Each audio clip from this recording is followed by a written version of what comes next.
The doctor picked up a leech and directly placed it on the patient's nose. Normally, people would dodge it before it landed, but the patient not only didn't refuse, but also seemed to enjoy it. But that's not all. Leeches were also placed on the patient's fingers and ears. Before long, the leeches swelled up and fell off round and plump. Although leeches are scary to most people, in the eyes of the doctor, they were precious tools for treating illnesses and saving lives. After all, the man's condition upon admission was somewhat unique. He suffered from multiple cutaneous melanomas. His nose, ears, and even one finger had turned black. Although reconstruction and skin grafts had been done before, the results were not obvious, and there were even circulation disorders. Failure to deal with it in time could lead to necrosis. The medical intern suggested biologic therapy. What is that? We put leeches on your face. Leeches? You don't say.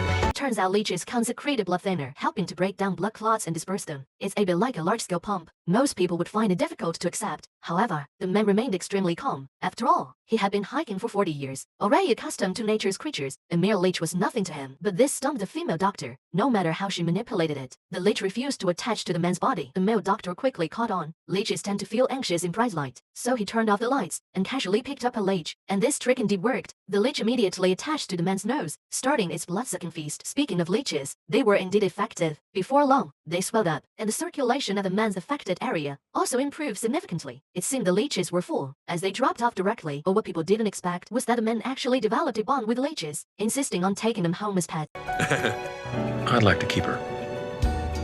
If I could. 2 steps